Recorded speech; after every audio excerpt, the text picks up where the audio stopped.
بسم اللہ الرحمن الرحیم۔ السلام علیکم ناظرین۔ غلامی سے آزادی تک کے سفر کا آغاز 14 صدیاں پہلے ہوا، جب کفار مکہ نے ذہنی اور جسمانی اذیتیں دے دے کر رسول اللہ صلی اللہ علیہ وآلہ وسلم اور ساتھیوں کو مکہ چھوڑنے پر مجبور کر دیا۔ مکہ چھوڑنا کیا آسان تھا؟ ہرگز نہیں۔ اپنا مال، گھر، املاک، اولاد اور خاندان سب کچھ تو داؤ پر لگا دیا، لیکن کس واسطے؟ خدائے بزرگ و برتر کے احکامات پر آزادی سے عمل کرنے کے واسطے، اس جہالت اور غلامی سے نجات کے واسطے جو نہ جانے کب سے کفار مکہ کے ذہنوں کو گرفت میں لیے ہوئے تھی۔ مکہ سے مدینہ صرف ایک ہجرت نہیں تھی، یہ آزادی تھی۔ ان تمام جہل و فسق اور رونیت کے ماروں سے جو تہذیب انسانی کی عمیق لحد میں اترے ہوئے تھے۔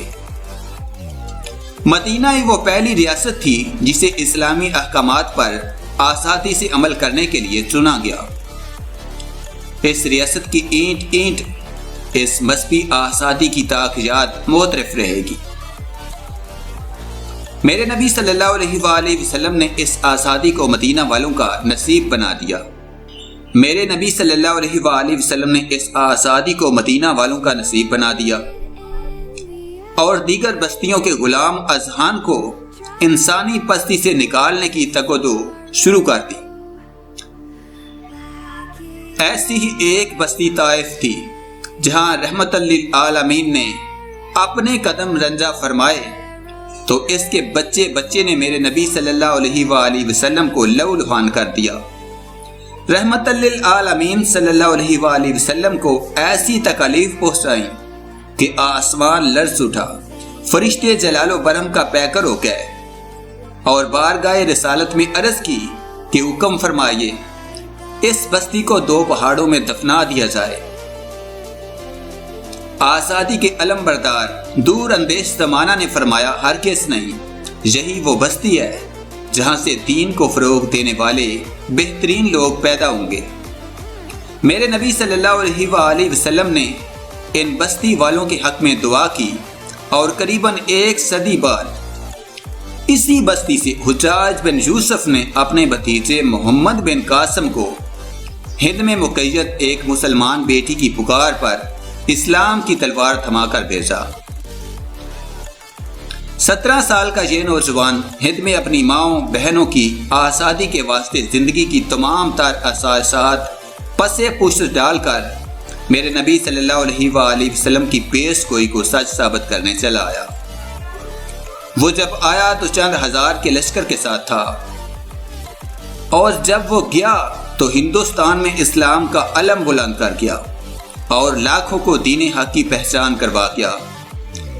اس کے اعلیٰ و عرفہ اخلاق اور تربیت انسانی نے جہاں کے غلام اذہان کو بت پرستی سے نکالا اور خدائے واحد یکتا کی عبادت کی جانب راغب کیا۔ کئی صدیاں ہم نے برِ صغیر میں مذہبی آزادی کے ساتھ گزاری۔ ہم جیتے تھے اپنے رب باری تعالیٰ کے دین کے لیے اور مرتے بھی اسی دین کے لیے تھے۔ ہمارے آبا نے پست اذہان کی بہترین تربیت کی مثالیں قائم کر دی۔ اس خطے سے دین کے بڑے بڑے نام منسلک ہیں۔ پھر ایک وقت آیا جب ہمیں لڑانے اغیار کے نمائندے جہاں آ پہنچے۔ دین فطرت کے مقابل بت پرستوں اور مشرکوں کی ایک فصیل کھڑی ہو گئی۔ جہالت اپنے عروج کو اس قدر پہنچ گئی کہ سانس لینا 2 بار ہو گیا۔ تکالیف و مسالم بربریت کی انتہا ہو چکی تھی۔ یہ وہ وقت تھا جب غلامی سے نجات کی خاطر ہجرت کرنا ضروری ہو گیا۔ اب ایک اور ریاست مدینہ کا قیام اہمیت رکھتا تھا۔ تاریخ اپنے آپ کو دہرا رہی تھی۔ مال و املاک، اولاد، خاندان، حسب نسب سب ایک بار پھر داؤ پر لگ چکا تھا۔ ہجرت ہو رہی تھی، قافلے لٹ رہے تھے، عصمتیں تار تار کی جا رہی تھی، بے جان لاشیں بے گرو کفن جانوروں کی خوراک بن رہے تھے، لیکن کس واسطے؟ مقصد بھی ایک بار پھر سے وہی تھا، خدائے بزرگ و برتر کے احکامات پر آزادی سے عمل کرنے کے واسطے۔ اس جہالت اور گمراہی کی اندھیرے کے بادلوں سے نجات کے واسطے، جو خطے کو چاروں جانب سے گھیرے ہوئے تھے۔ ہجرت مکمل ہوئی۔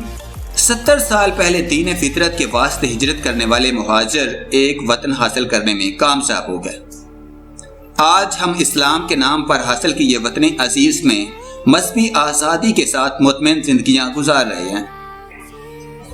وطن عزیز بڑی نعمت ہے۔ اس کا احساس مجھے اس وقت شدت سے ہونے لگتا ہے جب اذان ہوتی ہے اور ہم بلا خوف و خطر وضو نماز کے لیے اٹھ کھڑے ہوتے ہیں۔ کوئی ہماری پیٹھوں پر جانوروں کی غلاظت نہیں ڈالتا۔ جب دل گھبراتا تو قرآن کریم کو طاق سے اٹھاتے ہیں، تلاوت شروع کر دیتے ہیں، اور کوئی ہم سے ہماری مقدس کتاب نہیں چھینتا۔ جب اپنی پسند کے تمام حلال جانوروں کا گوشت مزے لے لے کر کھاتے ہیں، کوئی ہمیں اس لیے قتل نہیں کرتا کہ گائے کا گوشت کیوں کھایا۔ جب اپنی مرضی سے ساتر لباس زیب تن کرتے ہیں اور دیکھتے ہیں ہمارے لباس حجاب پر کوئی پابندی لگانے والا نہیں ہے، یا ہمیں اپنے حجاب کو برقرار رکھنے کے لیے کوئی پیمنٹ نہیں کرنی پڑتی۔